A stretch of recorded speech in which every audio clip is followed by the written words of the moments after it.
Ang unang bagay na naramdaman ni Ara ay ang sikat ng araw sa kanyang mukha. Mainit pero hindi pamilyar. Ang pangalawa ay ang lambot ng kanyang hinihigaan.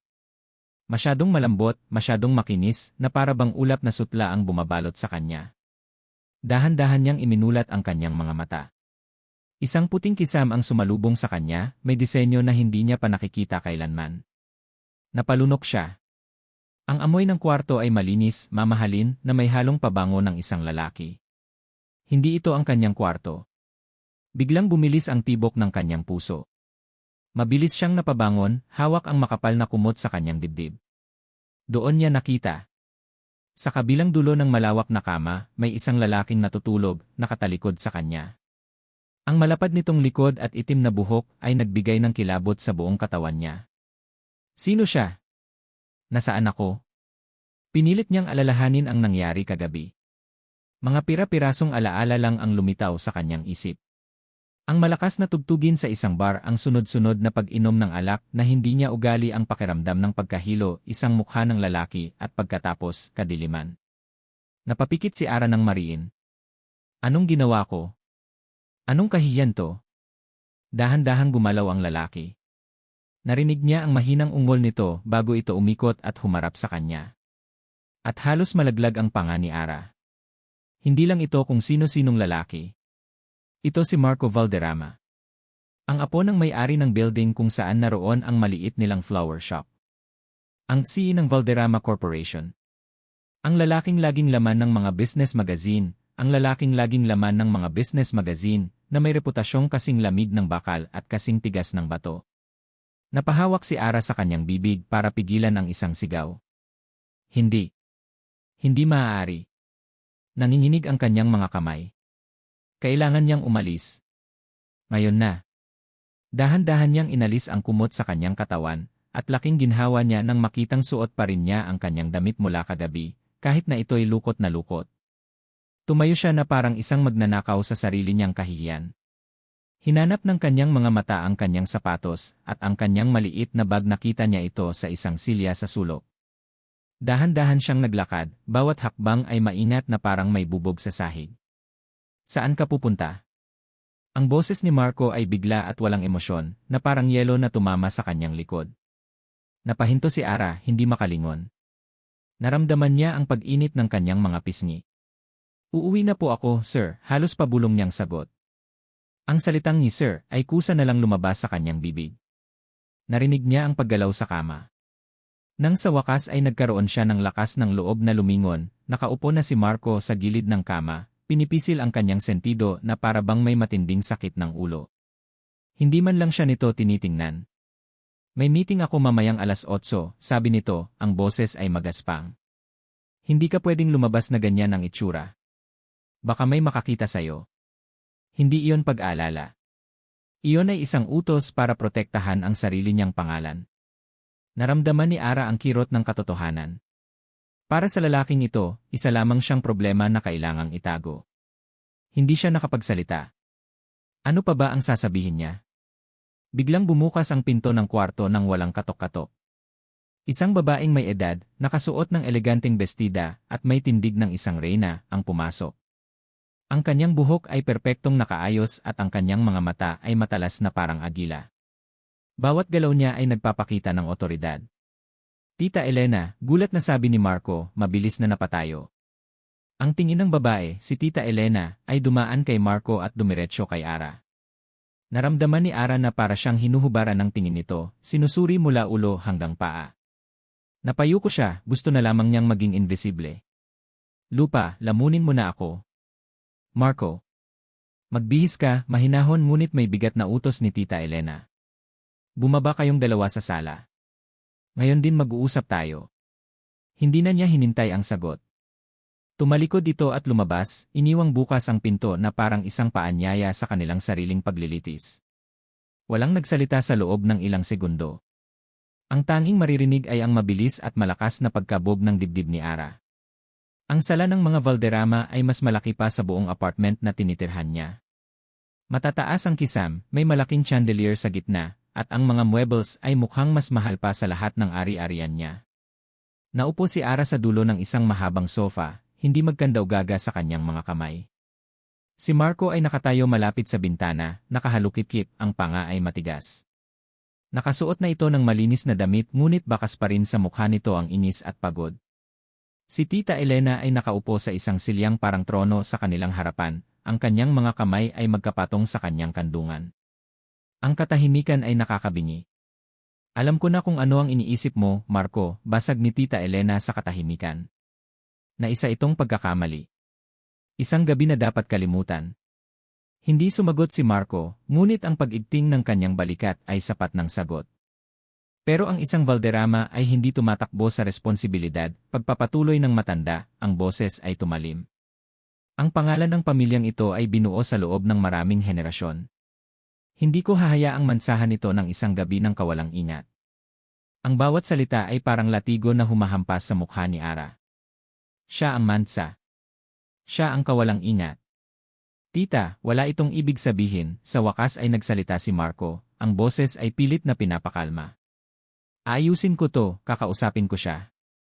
Bibigyan ko siya ng pera, putol ni Tita Elena, may bahid ng pang-insulto sa kanyang tono. Tingin mo ba lahat ng bagay ay kayang ayusin ng pera? Ang dangal, Marco. Ang dangal ng pamilya ang nakasalalay dito. Huminga ito ng malalim at ang kanyang mga mata ay muling bumaling kay Ara, na lalong napayuko. Hindi na natin maibabalik ang nangyari kagabi, deklara ni Tita Elena. Pero kaya nating siguraduhin na ang kahihinatnan nito ay naayon sa tama at nararapat. Nag-angat ng tingin si Marco, isang bakas ng pagkalito at pag-aalala ang gumuhit sa kanyang mukha. Anong ibig mong sabihin, tita? Tumingin si Tita Elena mula kay Marco pabalik kay Ara, ang kanyang mukha ay seryoso at walang bahid ng pag-aalinlangan. Inihanda niya ang kanyang sarili para sa hatol na kanyang ibibigay. Ang mga susunod niyang salita ay babago sa kanilang mga buhay magpakailanman. Tinitigan niya silang dalawa, ang tingin ay matalim at pinal. Magpapakasal kayo. Sa ayaw at sa gusto ninyo. Parang isang bombang sumabog sa loob ng sala ang mga salita ni Tita Elena. Para kay Marco, ang bawat pantig ay isang pako na lalong bumaon sa sitwasyong ayaw niya. Hindi, mariin niyang sagot, ang unang pagkakataon na sinuway niya ng harapan ang kanyang tiyahin. Tita, that's insane. Hindi kami magpapakasal. Ngunit ang mukha ni Tita Elena ay hindi nagbago. Nanatili itong kalmado, ngunit may bigat na parang bundok. Tapos na ang usapan, Marco. Nakapagdesisyon na ako. Wala kayong karapatang magdesisyon para sa buhay ko. Tumayo si Marco, ang galit ay nagsisimula ng kumulo sa kanyang dugo. Nagkamali ako. Pero hindi kasal ang solusyon sa pagkakamaling ito.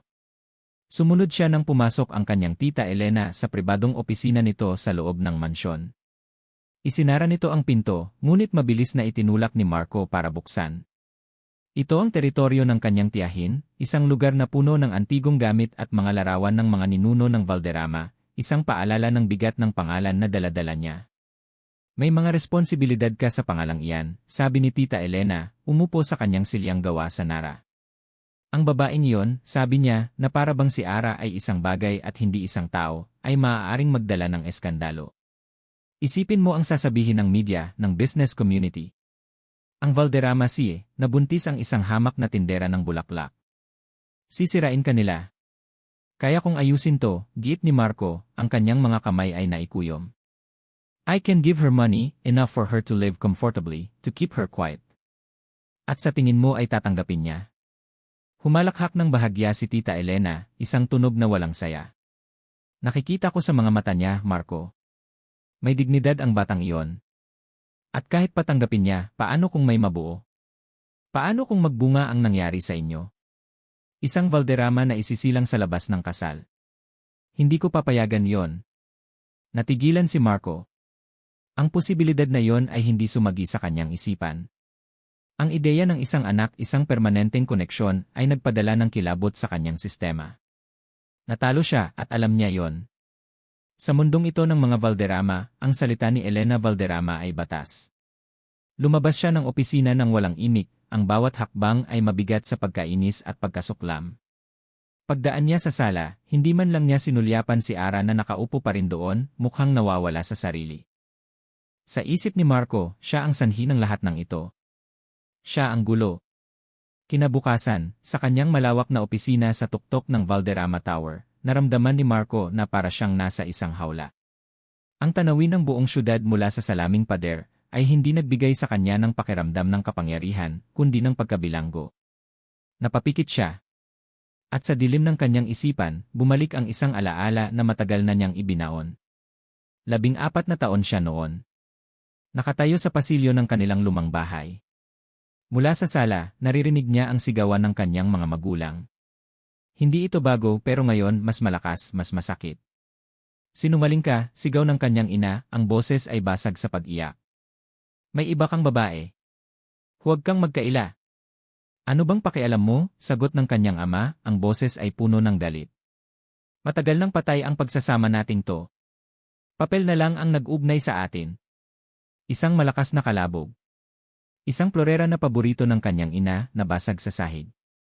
Nakita ng batang Marco ang mga pira-pirasong bubog na kumalat, parang mga piraso ng kanilang pamilya na hindi na kailanman mabubuo. Iyon ang araw na nanumpa siya sa kanyang sarili. Hindi siya magiging katulad nila. Hindi niya hahayaang sirain ng emosyon ang kanyang buhay. Hindi niya kailanman ibibigay ang kanyang puso sa sinuman dahil ang pag-ibig ay kahinaan. Ang pag-ibig ay isang pagkakamali. Minulat ni Marco ang kanyang mga mata. Ang galit na naramdaman niya kanina ay napalitan ng isang malamig at matigas na determinasyon. Kung kailangan niyang gawin ito, gagawin niya sa sarili niyang paraan. Poprotektahan niya ang sarili niya. Kinuha niya ang telepono at tinawagan ang kanyang personal na abogado. Attorney Reyes, sabi niya, ang boses ay walang emosyon. May kailangan akong ipagawa sa'yo. Isang kontrata. Isang prenuptial agreement. Pero mas komplikado. Makalipas ang 2 araw, muli silang nagkita ni Ara. Pinili ni Marco ang isang tahimik na coffee shop na malayo sa mata ng publiko. Isang lugar na walang personalidad, walang init. Perpekto para sa isang transaksyon. Dumating si Ara na mukhang pagod at mas payat pa kaysa sa huli niyang pagkikita. Ang mga mata nito ay namumugto. Hindi siya umorder ng kahit ano. Naupo lang ito sa kanyang harapan at naghintay. Walang paligoy-ligoy na inilapag ni Marco ang isang makapal na brown envelope sa mesa. Basahin mo, utos niya. Nanginginig ang mga kamay ni Ara nang buksan niya ito. Nakita ni Marco ang pagbabago sa mukha nito habang binabasa ang mga unang pahina. Pagkalito, pagkatapos ay sakit, at sa huli, isang blangkong resignasyon. Ang kontrata ay malinaw, detalyado, at brutal. Ang kasal ay mananatiling may bisa sa loob ng 1 taon lamang. Pagkatapos nito, otomatikong magsasampa ng annulment. Walang anumang emosyonal o pisikal na ugnayan sa pagitan ng dalawang panig. Mananatiling magkahiwalay ang lahat ng ari-arian. Walang sinuman ang may karapatang makialam sa personal na buhay ng isa't isa. Sa pagtatapos ng kontrata, si Almira Reyes ay tatanggap ng halagang itinakda, kapalit ng kanyang permanenteng pananahimik. Ito ay hindi isang kasunduan sa kasal. Ito ay isang business deal. Isang paraan para limitahan ang pinsala. Isang pader na itinayo niya sa pagitan nilang dalawa. Nang matapos basahin ni Ara, hindi ito nagsalita. Tinitigan lang nito ang mga papel na parang iyon ang sentensya sa kanyang kamatayan. Inilabas ni Marco ang isang mamahaling pluma mula sa kanyang coat at inilapag ito sa ibabaw ng kontrata. Tumingin siya sa mga mata ni Ara, ang sarili niyang mga mata ay walang mababakas na awa. Ang nakikita lang niya ay ang anino ng sigawan ng kanyang mga magulang, ang tunog ng nababasag na florera. Kailangan niyang tapusin ito. Pirmahan mo na, sabi niya, ang boses ay kasing lamig ng hangin mula sa aircon. Ito lang ang paraan para matapos ang gulo na to. Bawat salita sa kontrata ay parang maliliit na karayom na tumutusok sa puso ni Ara. Ang pluma na inilapag ni Marco sa mesa ay tila mas mabigat pa kaysa sa isang blok ng semento. 1 taon lamang. Walang emosyonal o pisikal na ugnayan. Walang pakialamanan. Kapalit ng permanenteng pananahimik. Inangat niya ang kanyang tingin mula sa mga papel at sinalubong ang mga mata ni Marco. Malamig. Walang mababakas na kahit anong emosyon. Para siyang nakikipag-usap sa isang estranghero tungkol sa isang business deal, hindi sa lalaking makakasama niya sa isang bubong, sa lalaking magiging asawa niya. Asawa sa papel. Napalunok si Ara. Ang kahihiyan na naramdaman niya noong umagang magising siya sa kwarto nito ay bumalik, mas matindi, mas masakit. Hindi na lang ito kahihiyan. Ito ay pagyurak sa kanyang pagkatao. Pero ano ang pagpipilian niya?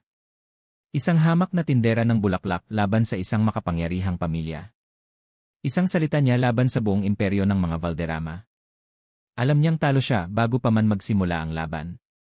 Hinawakan niya ang pluma.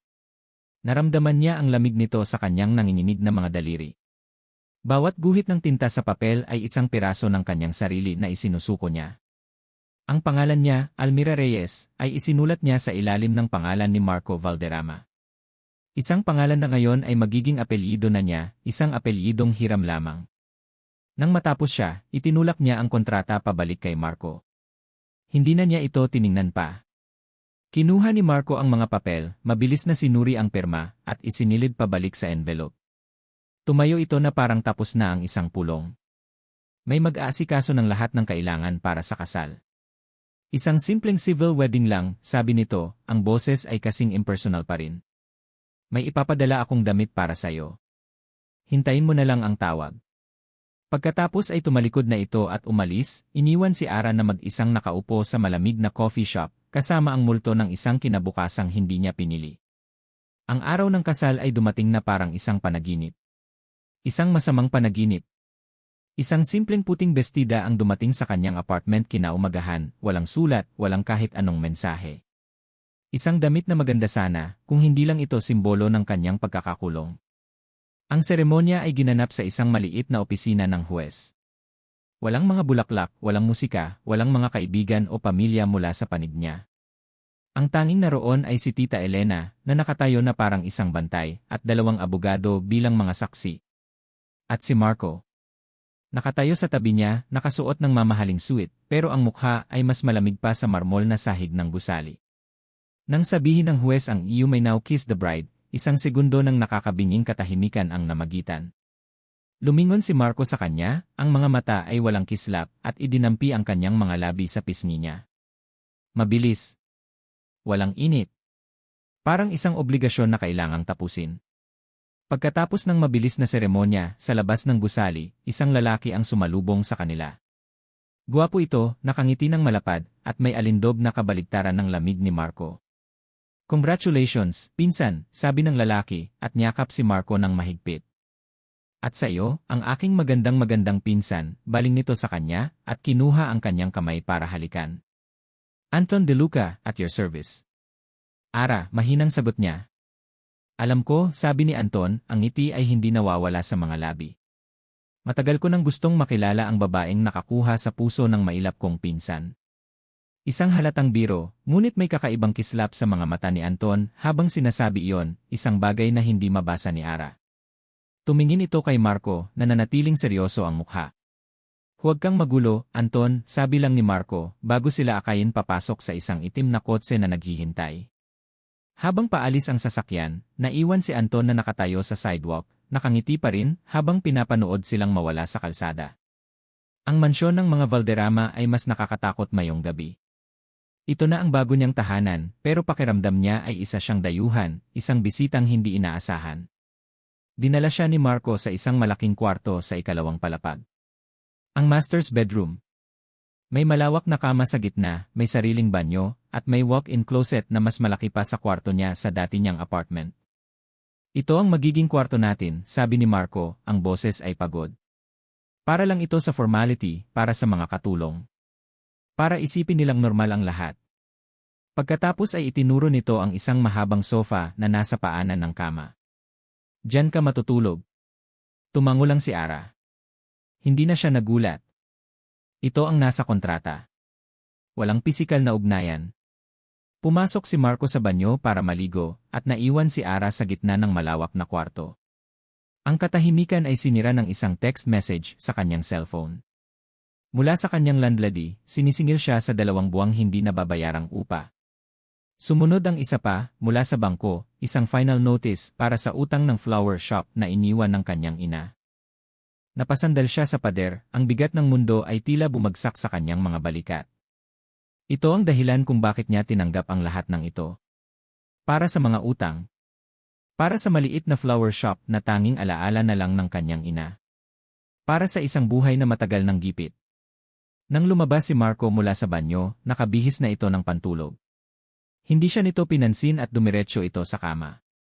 Maya-maya, habang nakahiga si Ara sa matigas na sofa, hawak ang isang maliit na unan, narinig niya ang boses ni Marco mula sa kama. Akala niya ay kakausapin siya nito. Ngunit narinig niyang may kausap ito sa telepono, ang boses ay mahina ngunit sapat na para marinig niya sa katahimikan ng gabi. Okay lang ako. Huwag kang mag-alala. Isang mahabang katahimikan, nakikinig sa kabilang linya. Tapos na. It's just a piece of paper. Asawa ko lang siya sa papel. Hanggang doon lang yon. Bawat salita ay parang isang suntok sa sikmura ni Ara. Asawa ko lang siya sa papel. Pinikit niya ng mariin ang kanyang mga mata. Hindi niya alam kung sino ang kausap nito, isang kaibigan o marahil isang babae. Hindi na mahalaga. Ang mahalaga ay ang katotohanang sinabi nito. Ang kasal na ito, para sa kanya, ay isang transaksyon lamang. Isang piraso ng papel na walang kahulugan. Narinig niyang ibinaba na ni Marco ang telepono. Ilang sandali pa, naramdaman niya ang pagbabago sa paghinga nito, naging malalim at pantay. Tulog na ito. Sa dilim ng malawak at malamig na kwarto, sa loob ng isang mansyon na hindi kailanman magiging tahanan niya, sa tabi ng isang lalaking hindi kailanman magiging kanya, tuluyan nang bumagsak ang mga luhang kanina pa niya pinipigilan. Tahimik. Walang ingay. Ang bawat patak ay tanda ng kanyang pagsuko, ng kanyang kalungkutan, ng kanyang pag-iisa. Inakap niya ang unan ng mahigpit, na para bang iyon na lamang ang tanging bagay na mahahawakan niya sa mundong ito. Ito na ang simula ng kanyang isang taong sentensya. Lumipas ang mga araw sa loob ng mansyon ng Valderrama na may nakakabinging katahimikan. Para kay Marco, ang routine ay ang kanyang kalasad. Gigising siya ng maaga, mag-ehersisyo, at aalis papuntang opisina bago pa man magising si Ara. Uwi siya ng gabi na, at madalas ay tulog na ito sa sofa o nagkukunwaring tulog. Perpekto ang setup. Walang gulo. Walang emosyon. Isang kasunduan. Isang hapon, sa halip na bumalik sa opisina pagkatapos ng isang lunch meeting, nagpasya siyang umuwi at magtrabaho sa kanyang home office. Kailangan niya ng katahimikan, malayo sa mga tawag at mga taong gustong kumuha ng kanyang atensyon. Habang nakaupo siya sa kanyang mesa, napatingin siya sa malaking bintana na tanaw ang hardin sa likod ng bahay. Ang hardin na iyon ay matagal nang napabayaan, simula nang pumanaw ang kanyang lola. Ang mga rosas ay halos mga tuyong sanga na lang, at ang mga damo ay matataas na. Ngunit may isang bagay na kakaiba ngayon. May isang tao doon. Sa gitna ng mga nalantang rosas na matagal nang pinabayaan, nakaluhod si Ara. Ang kanyang mga kamay, na walang guwantes, ay marahan na nag-aalis ng mga damo sa paligid ng isang puno ng rosas. Suot niya ang isang simpleng duster, at ang kanyang buhok ay nakatali sa isang magulong bon. Napakunot ang noo ni Marco. Ano ang ginagawa niya? Hindi niya trabaho yan. Pinanood niya ito. May kakaibang dedikasyon sa bawat kilos ni Ara. Maingat niyang binubuhaghag ang lupa. Maingat niyang pinuputol ang mga tuyong sanga. Para bang hindi ito isang hardin, kundi isang pasyenteng nangangailangan ng kalinga. Isang iglap, hindi na si Ara ang nakita niya, kundi ang isang malabong imahe ng kanyang ina. Maraming taon na ang nakalipas, bago pa nagsimula ang lahat ng sigawan at basagan ng gamit. Ang kanyang ina, na mahilig sa mga bulaklak, na laging nasa hardin tuwing hapon. Ang ngiti nito habang dinidiligan ang mga halaman. Mabilis na iwinaksi ni Marco ang alaala. Napailing siya. Huwag mong ikumpara, saway niya sa sarili. Ngunit hindi niya maalis ang kanyang tingin sa bintana. Kinabukasan, muli niya itong nakita sa hardin. At sa mga sumunod pang araw. Tila naging personal na proyekto na nito ang buhayin ang hardin. Isang araw, habang siya ay nagbabasa ng mga dokumento, narinig niya ang boses ng isa sa mga matagal ng kasambahay, si Aling Nita, mula sa hardin. Naku, Ma'am Ara, bakit po kayo ang gumagawa niyan? Madudumihan lang po kayo. Trabaho po namin yan. Narinig ni Marco ang mahinang boses ni Ara. Ayos lang po, Aling Nita. Gusto ko po itong gawin. Naaalala ko po kasi ang nanay ko. Mahilig din po siya sa mga bulaklak. Pero utos po ni Sir Marco na huwag kayong pagawain ng kahit ano, giit ng kasambahay. Hindi sumagot si Ara. Nakita ni Marco na ipinagpatuloy lang nito ang ginagawa, tahimik na yumuko at nagpatuloy sa pag-aalaga sa mga halaman. Si Aling Nita ay bumuntong hininga na lang at umalis. Naramdaman ni Marco ang pag-igting ng kanyang panga. Isang iritasyon ang gumapang sa kanya, hindi para kay Ara, kundi para sa kasambahay. Bakit kailangang ipamukha nito na si Ara ay isang bisita lang na walang karapatang gumalaw sa bahay na yon? Pero bakit siya naiinis? Hindi ba't yun naman ang totoo? Itinuon niya ang kanyang atensyon pabalik sa mga papeles, ngunit ang imahe ni Ara na mag-isang nakayuko sa hardin ay hindi na maalis sa kanyang isipan. Dahil sa isang impulsong hindi niya maintindihan, kinuha niya ang kanyang cellphone at tinawagan ang kanyang Chief Financial Officer. Greg, simula niya, ang boses ay formal at businesslike. May ipapagawa ako sa'yo. Confidential.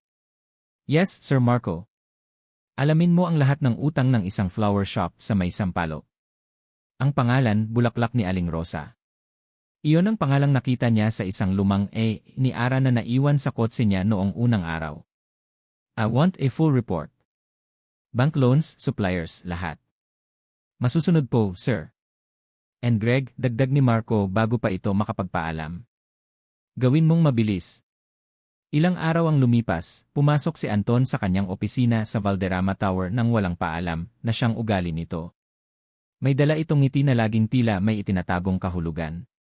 Kamusta ang bagong kasal? Bati nito, naupo sa silyang nasa harapan ng kanyang mesa. Busy, maikling sagot ni Marco. Balita ko, may bago ng hardinera ang mansyon, sabi ni Anton, tumatawa ng bahagya. Si Aling Nita ang nagkwento. Mukhang sinuswerte ka, pinsan. Asawa na, hardinera pa. Hindi kumibo si Marco, patuloy lang sa pagpirma ng mga dokumento. Pero seryoso, pagpapatuloy ni Anton, ang boses ay bahagyang bumaba na parabang nag-aalala. Nabalitaan ko lang, pinsan. Mahirap daw ang sitwasyon ng pamilya niya. Mga utang. Kawawa naman. Buti na lang nandyan ka para tulungan siya. Tinigil ni Marco ang pagsusulat at dahan-dahang itinaas ang kanyang tingin. Ang mga mata nila ni Anton ay nagtagpo. Alam ni Marco ang ginagawa ng kanyang pinsan. Ang mga salita nito ay matamis pero ang lason ay nasa ilalim. Gusto nitong ipamukha sa kanya na si Ara ay isang desperadong babae na kumapit sa kanya para sa pera. That's none of your business, Anton, malamig na sabi ni Marco. Siyempre, mabilis na sagot ni Anton, itinaas ang dalawang kamay na parang sumusuko. Nag-aalala lang naman ako sa'yo. Ayokong alam mo na samantalahin ka. Kinagabihan, hindi na bumalik sa isip ni Marco ang sinabi ni Anton. Ang nasa isip niya ay ang report na ipinadala ng kanyang CA. Ang kabuang utang ng maliit na flower shop ay nakakagulat. Paano nabubuhay si Ara sa ganitong bigat ng problema? Muli niyang tinawagan si Greg. Greg, tungkol sa report na pinadala mo. Yes, sir. Bayaran mo lahat. Anonymously. Make sure it's untraceable back to me or the company. Is that clear? Pero sir, malaking halaga po iyon. Is that clear? Ulit ni Marco, ang boses ay mas matigas na ngayon. Yes, sir. Crystal clear. Ibinaba ni Marco ang telepono. Tumingin siyang muli sa bintana. Gabi na, ngunit ang ilaw mula sa kusina ay nagbibigay liwanag sa isang bahagi ng hardin. Ang mga rosas ay nagsisimula ng magpakita ng mga bagong usbong. Hindi niya alam kung bakit, ngunit isang kakaibang pakiramdam ng kasiyahan ang dumaan sa kanya. Isang problema ang naayos. Isang gulo ang natapos. Iyon lang iyon. O iyon ang sinasabi niya sa kanyang sarili. Kinabukasan, sa kanilang maliit na apartment na malapit sa flower shop, natanggap ni Ara ang isang sulat mula sa bangko. Nanginginig ang kanyang mga kamay habang binubuksan ito, inaasahan ang isa na namang final demand letter. Ngunit ang nabasa niya ay nagpatigil sa kanyang paghinga. Ang sulat ay nagsasabing ang kanyang buong loan, ang pinakamalaking utang na nagpapahirap sa kanya gabi-gabi, ay nabayaran na ng buo. Binayaran ng isang anonymous benefactor. Nabitawan niya ang sulat. Napaupo siya sa isang upuan, ang kanyang puso ay kumakarera. Sino? Paano? Bakit? Ang isip niya ay naghahanap ng sagot, ngunit isa lang ang pangalan na paulit-ulit na lumalabas sa kanyang isipan, isang pangalang kasama ng takot, pagdududa, at isang kakarampot na pag-asanghin. Di niya gustong aminin. Marco. Hawak ni Ara ang sulat na parang isang mainit na bakal. Ang mga salitang si paid yan full ay paulit-ulit na umiikot sa kanyang isipan. Isang milagro. Isang himala na dapat niyang ikasaya. Ngunit sa halip na kagalakan, isang malalim na pagkabagabag ang bumalot sa kanya. Marco. May bahagi sa kanya na gustong maniwala na ito ay isang kilos ng kabaitan. Nasa likod ng malamig na anyo nito, may isang pusong marunong maawa.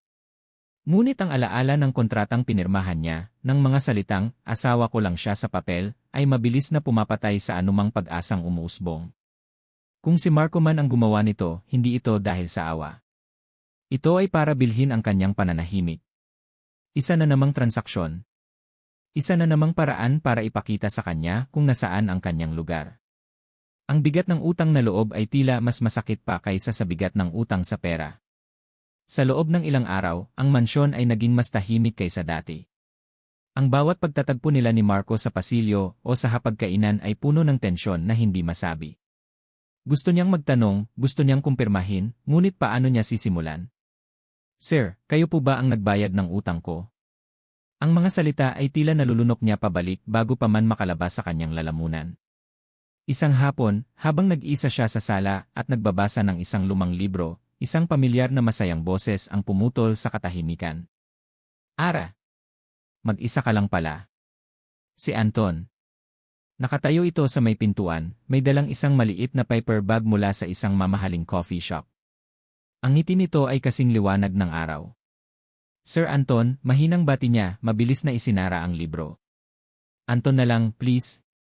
Magpinsan na tayo, di ba? Sabi nito, umupo sa sofa sa tapat niya. I brought you tea. Nakita kong laging kape ang iniinom mo, baka gusto mong sumubok ng iba. Nag-aalangan man ay tinanggap niya ang inumin. May kung anong kabaitan si Anton na nagpapagaan ng kanyang loob, ngunit mayroon ding isang bagay sa likod ng mga mata nito na hindi niya maintindihan. Kamusta ka na dito sa bahay? Tanong ni Anton. Masyadong malaki at tahimik, no? Lalo na kapag laging wala si Marco. Tumango lang si Ara. Alam mo, si Marco, pagpapatuloy ni Anton, ang boses ay nagbago, naging maseryoso na parang nagbabahagi ng isang sikreto. Mabait yan, sa totoo lang. Pero may sarili siyang mundo. Laging negosyo ang iniisip. Minsan, nakakalimutan na niya ang mga taong nasa paligid niya. Uminom si Anton ng kanyang tsaa bago magpatuloy. Like his recent business trip to Cebu. Ang kasama niya ay ang CEO ng isang malaking real estate company. Maganda, matalino alam mo na, ye perfect match for him, business-wise. Parang may tumusok sa dibdib ni Ara. Hindi niya alam na umalis pala si Marco. Ganoon sila kawalang pakialam sa isa't isa. Ganoon talaga sa mundo nila, Ara, malungkot na sabi ni Anton, na para bang kinakaawaan siya. Lahat ng bagay may katapat na halaga. Lahat ng relasyon, isang partnership. Pagkatapos ay hindi sinasadyang kinuha ni Anton ang kanyang cellphone. Nag-scroll ito na para bang may hinahanap. Ah, eto pala. Pinadala sa akin ng isang kaibigan. Iniharap nito sa kanya ang screen ng cellphone. Ang litrato ay malinaw. Si Marco, nakatayo sa isang eleganteng restaurant, katabi ang isang babaeng napakaganda at sopistikada. Pareho silang nakangiti at ang kamay ng babae ay bahagyang nakahawak sa braso ni Marco. Mukha silang bagay. Mabilis na ibinalik ni Anton ang cellphone sa kanyang bulsa. Naku, sorry. Hindi ko dapat pinakita sa'yo yan. Baka kung ano pa ang isipin mo. Business partners lang naman sila, sigurado ako. Ngunit huli na ang lahat. Ang imahe ay nakatatak na sa isip ni Ara. Ang lason ay naipasok na. Alam mo, Ara, sabi ni Anton, ang boses ay puno ng pag-aalala. Nag-aalala lang ako para sa'yo. Ayokong masaktan ka. You deserve to be happy. Tumayo ito at marahang tinapik ang kanyang balikat. Sige, kailangan ko nang umalis. Mag-iingat ka. Naiwan si Ara sa sala, ang tsaan na bigay ni Anton ay hindi na niya ginalaw. Malamig na ito, kasing lamig ng pakiramdam na gumagapang sa kanyang puso. Ang pagdududa. Ang selos. Ang sakit. Kinagabihan, hindi mapakali si Ara. Hinintay niya ang pag-uwi ni Marco. Sa unang pagkakataon, nagluto siya ng hapunan. Nagprito siya ng isda, nagsaing, at naghanda ng gulay. Isang simpleng hapunan na malayo sa mga pagkaing inihahanda sa mansyon. 10:00 na ng gabi nang dumating si Marco. Ang mukha nito ay pagod, ang kurbata ay maluwag na. Nakita nito ang nakahandang pagkain sa mesa. "Anong ginagawa mo?" tanong nito, ang boses ay walang init. "Naghanda ako ng hapunan," sabi ni Ara, ang boses ay nanginginig. "Hindi ako nagugutom," sagot ni Marco, nilagpasan siya at dumiretso sa hagdanan. "Kumain ka na kung gusto mo." Iyon na iyon. Isang pader na naman ang itinaas nito sa pagitan nila. Ang lahat ng pag-aalinlangan, lahat ng sinabi ni Anton, lahat ng sakit, ay sumabog sa loob niya. Pumanhik siya sa kwarto at nakita niya si Marco na nagbibihis. Hindi na niya napigilan ang sarili. "Saan ka galing?" tanong niya, ang boses ay mas matigas kaysa sa inaasahan niya. Tumingin si Marco sa kanya, nagulat sa biglaang pagtatanong. "Sa trabaho." "Saan pa ba?" "Sa Cebu." Natigilan si Marco. "Paano mo nalaman?" "Kasama mo yung business partner mo." Doon nagbago ang mukha ni Marco. Ang pagod ay napalitan ng inis. "Ano bang pakialam mo? Hindi ba't ito ang kasunduan?" "Walang pakialamanan." Ang mga salitang iyon ay ang huling patak. Ang mga salitang iyon ang gumising sa kanya sa katotohanan. "Walang pakialamanan." "Tama ka," sabi niya, ang boses ay malamig at walang buhay. "Wala nga akong pakialam." Tumalikod siya at bumalik sa sofa. Humiga siya at pumikit, ngunit ang imahe ni Marco at ng magandang babae ay hindi na maalis sa kanyang isipan.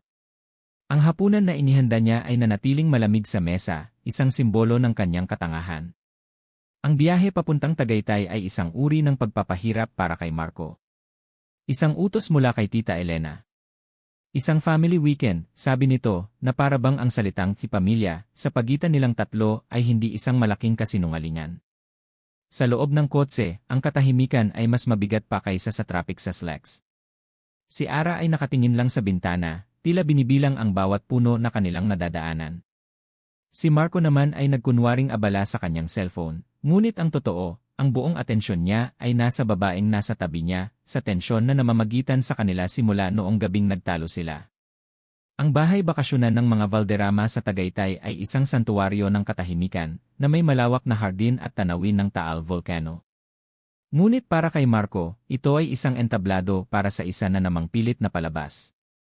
Ang hapunan ay ang inaasahan niyang impyerno. Nakahain ng masasarap na pagkain, ngunit ang hangin ay puno ng hindi masabing mga salita. Si Tita Elena ay tahimik na kumakain, si Ara ay halos hindi ginagalaw ang kanyang plato, at si Marco ay gustong-gusto nang matapos ang lahat. At syempre, naroon si Anton, na sorpresang dumating para makikain. "Ang swerte talaga ng iba, no?" biglang sabi ni Anton, habang naglalagay ng pagkain sa kanyang plato, ang ngiti ay hindi umaabot sa kanyang mga mata. Isang iglap lang, nagbabago ang buhay. Mula sa hirap, biglang nasa itaas na. Parang isang fairy tale. Hindi niya binanggit ang pangalan ni Ara, ngunit lahat ng nasa mesa ay alam kung sino ang tinutukoy niya. Nakita ni Marco ang bahagyang panginginig ng kamay ni Ara. Nakita niya kung paano ito lalong yumuko, na para bang gustong magtago sa ilalim ng mesa. Isang inis ang kumulo sa loob ni Marco, inis kay Anton sa pagiging tuso nito, at isang kakaibang inis sa sarili dahil apektado siya. May mga tao namang handang gawin ang lahat para lang umangat sa buhay, patuloy pa ni Anton, tumitingin kay Ara. "Hindi mo rin masisisi. Ganyan talaga kapag desperado." Doon na hindi nakatiis si Ara. "Hindi niyo po alam ang pinagdaanan ko," sabi ni Ara, ang boses ay mahina ngunit matatag. Nag-angat siya ng tingin, at sa unang pagkakataon, nakita ni Marco ang apoy sa mga mata nito. "Hindi niyo po alam kung gaano kahirap." "Ara, tama na," putol ni Marco, ang boses ay mas matigas kaysa sa kanyang intensyon. Ang gusto lang niya ay itigil ang gulo. Itigil ang eksena. Ngunit sa sandaling lumabas ang mga salita sa bibig niya, alam niyang nagkamali siya. Ang apoy sa mga mata ni Ara ay biglang namatay, napalitan ng sakit at pagkagulat. Para siyang sinampal. Tiningnan niya si Marco na para bang isang traidor. Pagkatapos ay mabilis siyang tumayo, nabitawan ang kanyang kubyertos na lumikha ng malakas na kalansing sa plato. "Excuse me po," sabi niya, at mabilis na tumakbo palabas ng dining area. Kasabay ng pagbukas at pagsara ng pinto ay ang unang dagundong ng kulog. Nagsimulang pumatak ang malakas na ulan. Naiwan ang katahimikan sa hapagkainan. Hayaan mo na siya, Marco. Isang bata na nagtatantrums, sabi ni Tita Elena, ngunit wala doon ang puso niya. Yitay, kiyahe. Masyadong emosyonal, sabi naman ni Anton, umiiling-iling. Ngunit hindi sila naririnig ni Marco. Ang tanging nasa isip niya ay si Ara, mag-isa sa labas, sa gitna ng dilim at ng lumalakas na bagyo. Isang panik, isang emosyon na matagal na niyang hindi naramdaman, ang biglang kumapit sa kanyang puso. Bakit ko siya sinabihan ng ganoon? Tanga! Nang walang paalam, mabilis siyang tumayo at tumakbo palabas, sinundan ang direksyon kung saan tumakbo si Ara. Marco, saan ka pupunta? Bumalik ka dito, sigaw ni Tita Elena. Hindi niya ito pinansin. Ang malakas na buhos ng ulan ay agad na bumasa sa kanyang damit at buhok. Ang malamig na hangin ng Tagaytay ay tumatagos sa kanyang balat, ngunit hindi niya ito alintana. Ara, sigaw niya sa dilim. Ara, nasaan ka? Ang tanging sumasagot ay ang ugong ng hangin at ang walang tigil na patak ng ulan. Takot. Iyon ang naramdaman niya. Isang takot na hindi para sa pangalan ng pamilya o sa negosyo, kundi para sa babaeng iyon. Para sa kaligtasan niya. Ilang minuto siyang tumakbo sa hardin, ang kanyang mamahaling sapatos ay lumulubog sa putik. At sa wakas, nakita niya ito. Nakaupo sa ilalim ng isang malaking puno ng akasya, yakap-yakap ang kanyang mga tuhod, nanginginig sa ginaw at sa pag-iyak. Dahan-dahan siyang lumapit. Bawat hakbang ay mabigat. Nang maramdaman nito ang kanyang presensya, nag-angat ito ng tingin. Ang mukha nito ay basang-basa ng ulan at luha. Ang itsura nito ay puno ng pag-iisa at sakit, at ang tanawing iyon ay parang isang punyal na bumaon sa dibdib ni Marco. Walang salitang lumabas sa bibig niya. Anong sasabihin niya? Sorry. Walang kwenta ang salitang iyon ngayon. Sa halip, lumuhod siya sa harap nito. Kinuha niya ang mukha nito sa pagitan ng kanyang dalawang kamay. Malamig ang balat nito. Nanginginig. Halika na, halos pabulong niyang sabi. Bumalik na tayo sa loob. Umiling si Ara, ang mga luha ay patuloy na dumadaloy. Ayoko na ni. At sa sandaling iyon, lahat ng pader na itinayo niya sa paligid ng kanyang puso, lahat ng panunumpa na hindi siya magpapadala sa emosyon, lahat ng alaala ng nasirang pamilya, lahat ay gumuho. Hindi na niya napigilan ang sarili. Ibinaba niya ang kanyang mukha at sinakop ang mga labi nito. Ang halik ay hindi malambing. Ito ay desperado. Gutom. Puno ng lahat ng hindi nila masabi, ang galit, ang sakit, ang pagkalito, at isang pagnanasang hindi niya inaasahan at hindi niya maintindihan. Ang lamig ng ulan ay naghalo sa init ng kanilang mga labi. Hinilan niya ito palapit, ang isang kamay ay nasa likod ng ulo nito, habang ang isa ay mahigpit na nakayakap sa maliit nitong bewang, na parabang natatakot siyang bigla itong mawala. Tumagal iyon ng ilang segundo na parang isang kawalang hanggan. Nang sa wakas ay bumitaw siya, pareho silang humihingal, ang kanilang mga noo ay magkadikit. Ang tanging maririnig ay ang kanilang mabilis na paghinga at ang patuloy na buhos ng ulan.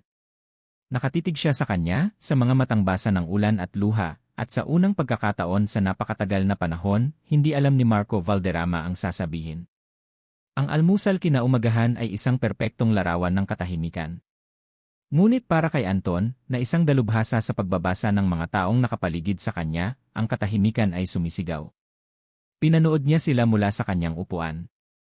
Si Marco, na nakatuon sa kanyang kape na parabang ito ang pinakaimportanteng bagay sa mundo. Si Ara, na pinaglalaruan lang ang kanyang pagkain, hindi nag-aangat ng tingin mula sa kanyang plato. Hindi sila nag-uusap. Hindi sila nagtitinginan. Ang espasyo sa pagitan nila ay puno ng isang kuryenteng hindi nakikita, isang bagay na hindi naroon kahapon. Isang bagay ang nangyari.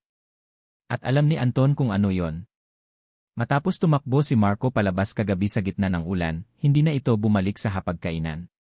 Kinaumagahan, nakita niya mula sa bintana ng kanyang kwarto ang dalawang basang-basa na yapak ng sapatos sa putik, magkatabi, patungo sa iisang direksyon. Hindi sila naghiwalay. Magkasama sila. Isang ngiti ang gumuhit sa mga labi ni Anton, ngunit ito ay isang ngiting mapait. Ang kanyang plano, ang kanyang perpektong pagtatanim ng lason, ay hindi lang pumalya, nag-backfire ito. Ang dapat sanang lamat na maghihiwalay sa kanila ay naging tulay pa na nag-ugnay sa dalawang hangal. Hayop ka, Marco, sabi ni Anton sa kanyang isip habang umiinom ng kanyang sariling kape. Kahit kailan, palagi kang nananalo. Kahit ang isang basahang dapat sana'y magiging dumi sa pangalan mo, ginawa mo pang tropeo. Pagbalik sa Maynila, dumiretso si Anton sa kanyang sariling opisina sa Valderrama Tower. Ang opisina niya ay mas maliit kaysa sa opisina ni Marco, isang katotohanang araw-araw na ipinamumukha sa kanya. Isang paalala na kahit gaano siya kasipag, kahit gaano siya katalino, siya pa rin ay ang pinsan lang. Ang pangalawa. Ang anino. Ibinagsak niya ang kanyang briefcase sa mesa.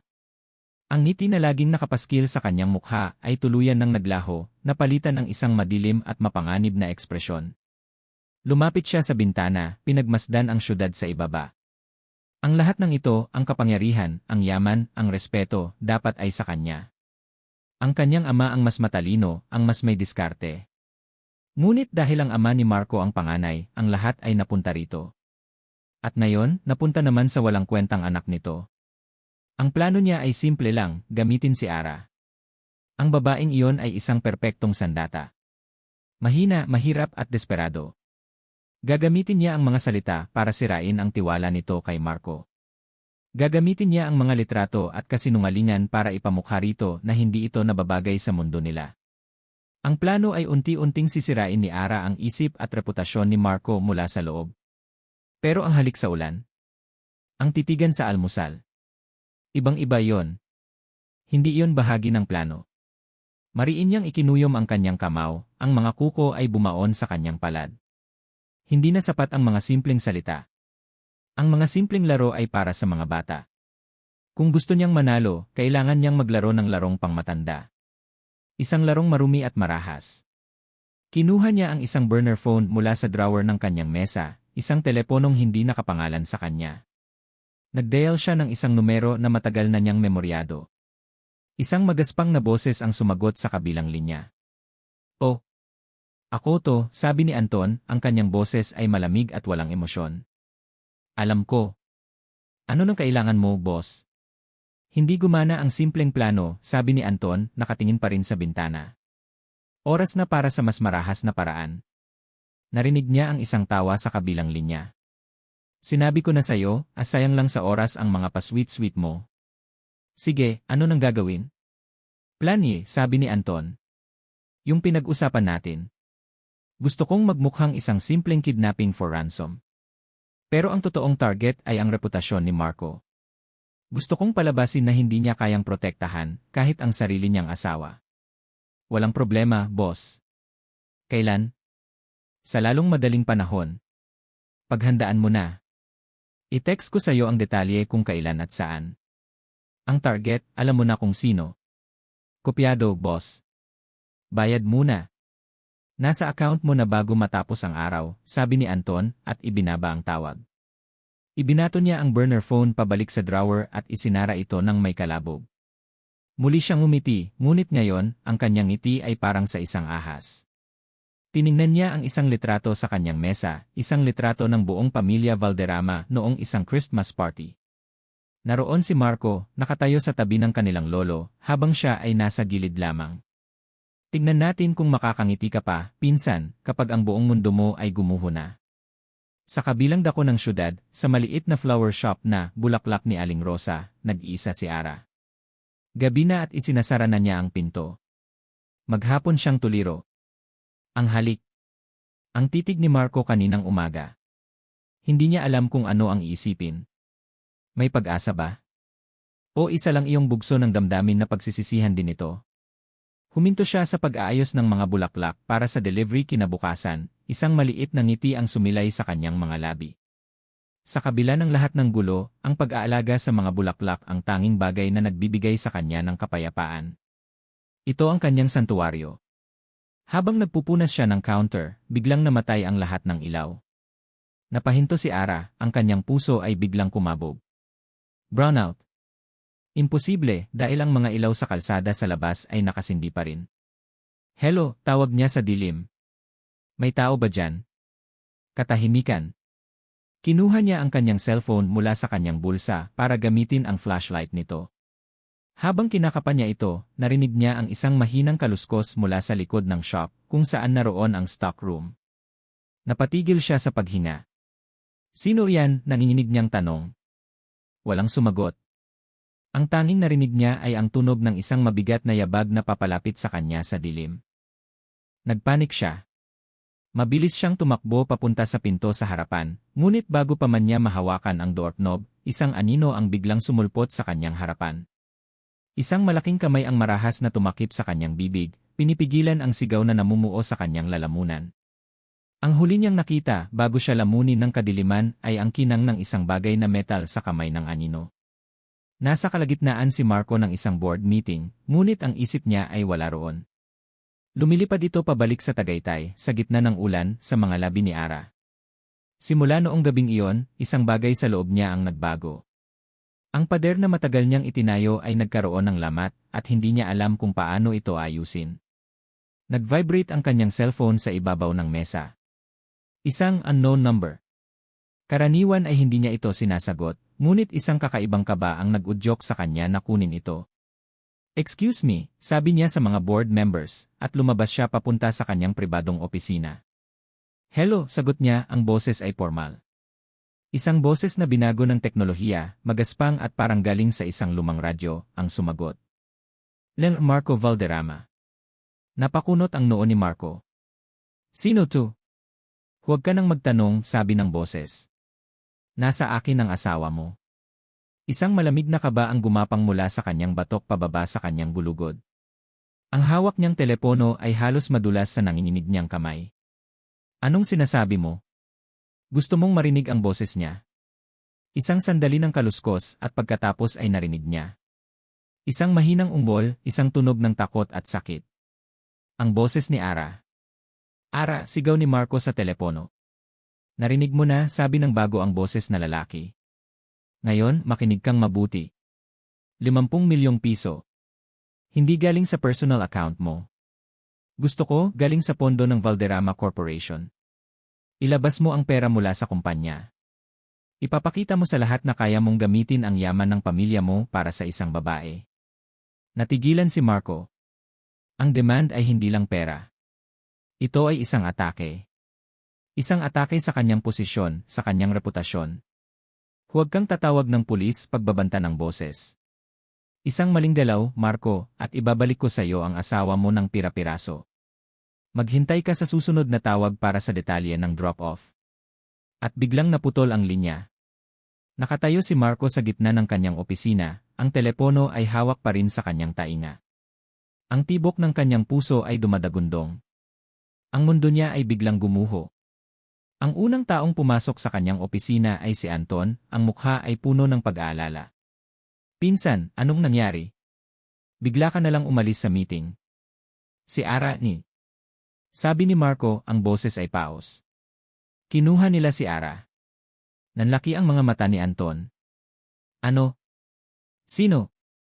Tumawag ka na ba ng pulis?" "Sinabi nila, huwag," sabi ni Marco, ginugulo ang kanyang buhok sa frustrasyon. "Marco, kailangan nating isipin to ng mabuti," sabi ni Anton, ang boses ay kalmado, ngunit may pagkaapurado. 50 milyon mula sa kumpanya. Alam mo kung ano ang ibig sabihin niyan. Magagalit ang board. Pwede kang matanggal sa pwesto. This is corporate suicide. Lahat ng sinasabi ni Anton ay tama. Lahat ay lohikal. Ngunit habang nagsasalita ito, ang tanging nakikita ni Marco ay ang mukha ni Ara sa gitna ng ulan, basang-basa ng luha. Dumating si Tita Elena na naalarma na sa biglaang pagkaantala ng pulong. Nang malaman niya ang nangyari, ang kanyang mukha ay namutla, ngunit ang tindig ay nanatiling matatag. "This is an attack on the family," sabi nito, ang boses ay malamig. "Hindi tayo pwedeng magpadala sa takot. Hindi tayo pwedeng magbigay ng pera mula sa kumpanya. That's a sign of weakness. So anong gagawin natin, tita? Hahayaan na lang natin siyang mamatay," sumabog si Marco, ang galit at takot ay naghahalo sa kanyang sistema. "Of course not," sagot ni Tita Elena. "Tatawag tayo sa mga pinagkakatiwalaan nating tao. Kakausapin natin ang hepe ng NIE. Gagawin natin ito sa tamang paraan, sa paraang hindi malalagay sa alanganin ang kumpanya." "Wala na tayong oras," git ni Marco. Pinsan, makinig ka kay tita, sabat ni Anton. Mas malaki ang nakataya dito. Isipin mo ang legasya ng pamilya. Legasya. Kumpanya. Pamilya. Ang mga salitang dati pundasyon ng kanyang buhay ay biglang nawalan ng kahulugan. Lahat ng ito ay inday na lamang. Iniwan nila siyang mag-isa sa opisina para mag-isip. Naupo siya sa kanyang silyang katad, ang silyang simbolo ng kanyang kapangyarihan. Tumingin siya sa paligid, sa mga tropeo, sa mga mamahaling painting, sa malawak na tanawin ng syudad. Lahat ng ito ay pinaghirapan niya. Lahat ng ito ay ang mundo niya. Ngunit ang mundo niya ay biglang naging hungkag at walang kulay. Kinuha niya ang kanyang wallet at inilabas ang isang bagay na hindi niya alam kung bakit niya itinago. Isang kopya ng kanilang litrato sa kasal. Isang litratong pilit, walang emosyon. Sila, nakatayo na parang dalawang estranghero. Ngunit habang tinititigan niya ito ngayon, hindi na ang peking ngiti ang nakikita niya. Nakikita niya ang babaeng tahimik na nag-aalaga sa hardin. Ang babaeng buong tapang na sumagot kay Anton sa hapagkainan. Ang babaeng hinalikan niya sa gitna ng ulan, na ang mga labi ay lasang lungkot at pagnanasa. Si Ara. At isang katotohanan ang tumama sa kanya na parang isang sampal. Ano ang halaga ng Valderrama Corporation kung wala siya? Ano ang halaga ng pangalan ng pamilya kung hindi niya kayang protektahan ang babaeng dahan-dahan ng nagiging mundo niya? Isang pagsisisi ang bumaha sa kanyang puso. Pagsisisi sa bawat malamig na salita, sa bawat pagwawalang bahala, sa kontratang ipinirma niya sa kanya. Tanga ka, Marco. Tanga ka. Sa sandaling yon, nagdesisyon siya. Itinaas niya ang telepono at tinawagan ang kanyang personal banker. I need cash, sabi niya, ang boses ay puno ng determinasyon na hindi narinig ng banker kailanman. 50 million. From Anoy personal accounts. Now. Pagkatapos ay tumayo siya. Iniwan niya ang opisina, ang board meeting, ang payo ni Anton, at ang utos ni Tita Elena. Dala ang ilang malalaking bag, nagmaneho siya ng mag-isa. Bawat ilaw trapiko na pula ay isang pagsubok sa kanyang pasensya. Bawat segundo ay isang karayom na tumutusok sa kanyang dibdib. Dumating ang text message na may address. Isang abandonadong warehouse sa may bandang port area. Ang lugar ay madilim at amoy kalawang. Nag-iisa ang ilaw ng bombilya sa gitna, nagbibigay ng nakakatakot na anino. Dala-dala ni Marco ang mga bag ng pera, ang kanyang puso ay kumakabog sa kanyang dibdib. At sa gitna ng warehouse nakita niya ito. Si Ara. Nakatali sa isang upuan, may takip ang bibig, at ang mga mata ay puno ng takot. Buhay siya. Iyon lang ang mahalaga. Ara, sigaw niya. Nagsimula siyang maglakad palapit, ngunit isang boses ang pumigil sa kanya. Hanggang dyan ka na lang, pinsan. Mula sa likod ng isang malaking poste, isang anino ang lumabas. Dahan-dahan itong naglakad papunta sa liwanag, may hawak na baril na nakatutok sa kanya. Ang mukha nito ay pamilyar.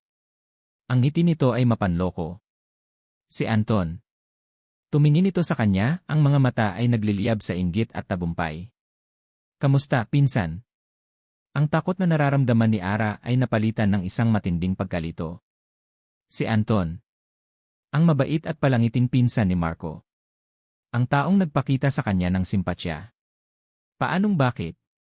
Anton, ang nanginginig na tanong ni Marco, ang gulat ay malinaw sa kanyang boses. Anong ibig sabihin nito? Tumawa si Anton, isang tawang walang saya, puno ng galit at pait na matagal ng kinimkim. Ano sa tingin mo ang ibig sabihin nito, pinsan? Nagsawa na akong maging anino mo. Nagsawa na akong palaging pangalawa. Itinutok ni Anton ang baril kay Marco. Lahat napunta sa'yo. Ang yaman, ang posisyon, ang pangalan. Samantalang ako. Palagi na lang nasa tabi mo, pumapalakpak sa lahat ng tagumpay mo. Ako, na mas magaling sa'yo. Ang bawat salita ay isang revelasyon, isang piraso ng puzzle na bumubuo sa isang nakakatakot na larawan. Ang mga mabait na salita ni Anton, ang mga hindi sinasadyang pagpapakita ng litrato, ang mga nag-aalalang spayo, lahat ay kasinungalingan. Lahat ay parte ng isang masamang plano. Ang plano ko ay simple lang, pagpapatuloy ni Anton, ang mga mata ay nag-aapoy. Gagamitin ko sana siya, sabi nito, tumingin kay Ara ng may pandidiri. Para sirain ka. Pero masyado kang naging marupok. Nahulog ka sa isang basahan. Huwag mo siyang tawagin ganyan, sigaw ni Marco, ang galit ay pumalit sa kanyang pagkagulat. Gumawa siya ng isang hakbang palapit, ngunit mabilis na itinaas ni Anton ang baril. Huwag kang gagalaw, banta ni Anton. Isang maling galaw at unahin ko siya. Napahinto si Marco. Ang kanyang mga mata ay nagpabalik-balik mula kay Anton patungo kay Ara. Nakita ni Ara ang takot sa mga mata nito, hindi takot para sa sarili, kundi takot para sa kanya. At sa sandaling iyon, lahat ng pagdududa, lahat ng selos na itinanim ni Anton sa kanyang puso, ay naglaho na parang bula. Ito ay totoo. Ang pag-aalala ni Marco ay totoo. Ang gusto ko lang naman ay ang dapat na para sa akin, sabi ni Anton, ang boses ay nanginginig sa emosyon. Ang upuan ng siye. Sa eskandalong ito, sa pagkuha mo ng pera mula sa kumpanya, sisirain kita. Ipapakita ko sa board na hindi ka karapat-dapat. Personal kong pera ang dala ko, sigaw ni Marco. Hindi na mahalaga, sagot ni Anton. Ang mahalaga, wala ka ng magiging asawa pagkatapos nito. Itinutok ni Anton ang baril kay Ara. Napapikit si Ara, hinihintay ang katapusan. Narinig niya ang desperadong sigaw ni Marco. Ngunit walang putok ng baril. Sa halip, isang malakas na kalabog ang narinig niya mula sa malaking metal na pinto ng warehouse. Bumukas ito ng malakas at sunod-sunod na mga armadong pulis ang pumasok. NIA! Don't move! Gulat na napalingon si Anton. Sa likod ng mga pulis, nakatayo si Tita Elena, ang kanyang mukha ay matigas na parang bato. Nawala sa sarili si Anton. Sa halip na sumuko, hinilan niya si Ara mula sa upuan at itinutok ang baril sa ulo nito. Huwag kayong lalapit. Papatayin ko siya. Anton, itigil mo na yan, sigaw ni Tita Elena. Manahimik ka, matanda, sagot ni Anton. Kasalanan niyo rin to. Palagi niyo na lang siyang kinakampihan. Habang ang atensyon ni Anton ay nasa mga pulis, nakita ni Marco ang kanyang pagkakataon. Sa bilis na hindi inaasahan, sumugod siya. Itinulak niya si Anton palayo kay Ara, at pareho silang bumagsak sa sahig. Nag-agawan sila sa baril. Isang putok.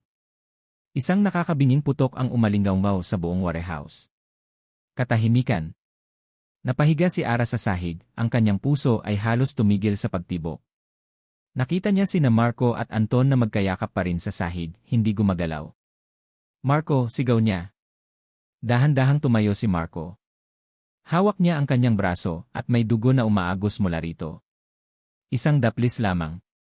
Ang mga pulis ay mabilis na lumapit at pinusasan si Anton, na ngayon ay wala ng lakas na lumaban. Tumakbo si Ara papunta kay Marco. Marco, ang braso mo. Okay ka lang ba? Okay lang ako, sabi ni Marco, ang kanyang mga mata ay hindi inaalis sa kanya. Ikaw? Sinaktan ka ba niya? Umiling si Ara, ang mga luha ay nagsisimula ng mamuo sa kanyang mga mata. Hindi eh. Lumapit si Tita Elena sa kanila, ang kanyang mukha ay puno ng pagsisisi at sakit. Patawarin mo ako, Marco. Iho, sabi nito, ang boses ay basag. Dapat ay nakinig ako sa'yo. Tumingin ito kay Ara. At ikaw, Hija. Patawarin mo rin ako. Huminga ito ng malalim na para bang may isang mabigat na bagay na kailangan na niyang bitawan. May dahilan kung bakit pinilit ko ang kasal na ito, pag-amin niya. Hindi lang ito dahil sa pangalan ng pamilya. Tumingin siya kay Ara, ang kanyang mga mata ay lumambot. Ang nanay mo, si Rosa, kilala ko siya. Kilala siya ng pamilya namin. Napakunot ang noo ni Ara. Po. Ang ama ni Marco, pagpapatuloy ni Tita Elena, ang kapatid ko si Ricardo. Si Rosa ang una at nag-iisang niyang tunay na pag-ibig. Natigilan si Ara at Marco. Tumingin sila sa isa't isa, parehong hindi makapaniwala. Pinaghiwalay sila ng pamilya namin dahil mahirap lang si Rosa, malungkot na kwento ni Tita Elena. Ipinakasal namin si Ricardo sa iba, sa nanay mo, Marco. Isang kasal na walang pag-ibig, na nauwi lang sa pait at galit. Bago namatay ang kapatid ko, nangako ako sa kanya. Nangako akong hahanapin ko si Rosa at ang anak niya. Nangako akong aalagaan ko kayo. Ang kasal na ito ang paraan ko para tuparin ang pangako ko, para itama ang pagkakamali ng pamilya namin. Ang huling piraso ng puzzle ay nalaglag na. Ang lahat ng nangyari, ang lahat ng sakit, ay nagkaroon ng kahulugan. Tumingin si Ara kay Marco, at nakita niya sa mga mata nito ang parehong pagkabigla at pagkaunawa na nararamdaman niya. Ang kanilang mga mundo, na pinagtagpo ng isang aksidente, ay tila matagal na palang magkaugnay sa isang paraan na hindi nila kailanman inakala. Habang inaakay ng mga pulis si Anton palabas, ang tanging natira sa warehouse ay silang tatlo, napapalibutan ng mga katotohanang biglang lumitaw sa liwanag. Sa ospital, matapos gamutin ang sugat ni Marco, isang doktor ang lumapit sa kanila sa waiting area. Nel Valderrama, stable na po kayo. Isang daplis lang po iyon. Pero kailangan po nating i-check ang misis nyo para siguradong wala siyang natamong pinsala. Dinala si Ara sa isang maliit na kwarto para sa isang check-up. Pagkatapos ng ilang minuto, lumabas ang doktor, isang maliit na ngiti ang nasa kanyang mga labi. Tumingin siya kay Marco at Tita Elena na naghihintay. Valderrama, bukod sa ilang mga galos at sa pagkabigla, ang asawa niyo po ay nasa maayos na kalagayan. Huminto ang doktor sandali. At may isa pa po akong magandang balita. Buntis po siya. Makalipas ang 3 buwan, ang hangin sa Maynila ay tila mas magaan, ang sikat ng araw ay mas mainit. Si Anton De Luca ay nahaharap sa maraming kaso at ang eskandalo sa Valderrama Corporation ay unti-unting humupa. Pansamantalang bumaba si Marco sa kanyang posisyon bilang CEO, ipinasa ang renda kay Tita Elena na buong tapang na hinarap ang board at inayos ang lahat. Ngunit ang mundo ni Marco at Ara ay lumipat na. Ang sentro nito ay hindi na ang nagtataasang gusali sa Makati, kundi ang isang maliit at maaliwalas na flower shop sa Sampaloc. Ang bulaklak ni Aling Rosa ay hindi na luma at nalulugi. Ipinarenovate ito ni Marco, pininturahan ng puti at light green, at pinuno ng mas maraming bulaklak. Ngunit ang lumang singboard ay naroon pa rin, isang paalala ng simula ng lahat. Sa isang maliit na mesa sa loob ng shop, abala si Ara sa pag-aayos ng isang bouquet ng mga puting rosas. Ang kanyang tiyan ay bahagya ng umuumbok, isang magandang paalala ng bagong buhay sa loob niya. Lumapit si Marco mula sa likod, may dalang 2 baso ng malamig na juice. Inilapag niya ito sa mesa at marahang hinaplos ang likod ni Ara. Hindi na ito ang malamig at malayong Marco na nakilala niya. Ang mga mata nito ngayon ay puno ng init at pag-aalala. Huwag ka nang masyadong magpagod, mahinang sabi nito. Ngumiti si Ara. Okay lang ako. Masaya ako kapag ginagawa ko to. Umupo si Marco sa tapat niya, pinanood ang bawat galaw ng kanyang mga daliri.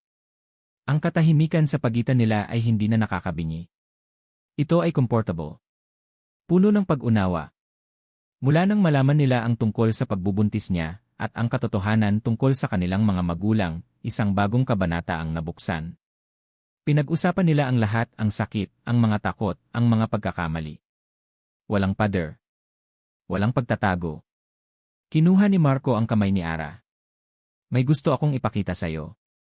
Mula sa kanyang bulsa, inilabas niya ang isang pamilyar na papel. Lukot na ito at may mga tupi.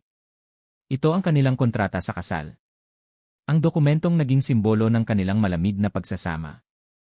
Sa harap ni Ara, dahan-dahan itong pinunit ni Marco. Peraso sa peraso. Hanggang sa ang mga salitang walang emosyonal na ugnayan at 1 taon lamang ni ay naging maliliit na confetti na lamang. Itinapon niya ito sa basurahan. Hindi na natin kailangan yan, sabi niya, ang boses ay seryoso. Pagkatapos ay muli siyang dumukot sa kanyang bulsa. Ngunit sa pagkakataong ito, ang inilabas niya ay isang maliit na itim na kahon. Binuksan niya ito. Sa loob, isang simpleng singsing na may isang maliit na diamante ang kumikinang. Natigilan si Ara, ang kanyang mga mata ay nanlaki. Sa gitna ng flower shop, sa harap ng mga rosas at carnation, lumuhod si Marco Valderrama sa isang tuhod. Hinawakan niya ang kamay ni Ara. Tumingin siya sa mga mata nito, ang kanyang sariling mga mata ay puno ng lahat ng emosyon na matagal niyang itinago. Almira Reyes, simula niya, sa unang pagkakataon ay binigkas ang buong pangalan nito ng may paggalang at pagmamahal. Pinagsisisihan ko ang lahat ng sakit na naidulot ko sa iyo. Pinagsisisihan ko na nagsimula tayo sa isang kasinungalingan. Pero ngayon, gusto kong magsimula ulit. Sa tamang paraan. Huminga siya ng malalim. Ara, will you marry me? This time, for real? Walang kontrata, walang takot, walang pag-aalinlangan. Dahil lang mahal kita, at gusto kong makasama ka, at ang magiging anak natin habang buhay. Ang mga luha na namuo sa mga mata ni Ara ay tuluyan ng bumagsak. Ngunit hindi ito luha ng kalungkutan, kundi luha ng purong kaligayahan. Isang kaligayahan na akala niya ay hindi niya kailanman mararanasan. Dahan-dahan siyang tumango, hindi makapagsalita. Sa wakas ay naibulong niya. Marco. Isinuot ni Marco ang singsing sa kanyang daliri. Tamang-tama ang sukat. Pagkatapos ay tumayo siya at niyakap si Ara ng mahigpit, maingat sa kanilang munting anghel. Ikinulong niya ang mukha nito sa kanyang mga kamay at hinalikan ito, isang halik na puno ng pangako, puno ng pag-asa, at puno ng isang pag-ibig na sinubok ng panahon at pinatibay ng katotohanan. Habang magkayakap sila sa gitna ng mga bulaklak, alam nilang mahaba pa ang kanilang lalakbayin. Ngunit sa pagkakataong ito, hindi na sila nag-iisa. Haharapin nila ang lahat ng magkasama. Inilagay ni Marco ang isang kamay sa tiyan ni Ara, at ang isa naman ay mahigpit na nakahawak sa kamay nito. Ibinulong niya ang mga salitang nagmarka ng kanilang tunay na simula. Umpisahan natin muli, mahal ko. Ang pamilya natin. At dito nagtatapos ang kwento ni na Marco at Ara. Mula sa kaibuturan ng aking puso, maraming salamat sa inyo, aming mga minamahal na tagapakinig, sa pagsama ninyo sa bawat kabanata ng kanilang paglalakbay. Ang pagsulat sa kwento ni na Marco at Ara ay isang emosyonal na paglalakbay din para sa akin. Bawat salita, bawat tagpo, ay isang hamon na maipakita ang kanilang sakit, ang kanilang pagkalito, at ang kanilang dahan-dahang pag-usbong na pag-ibig.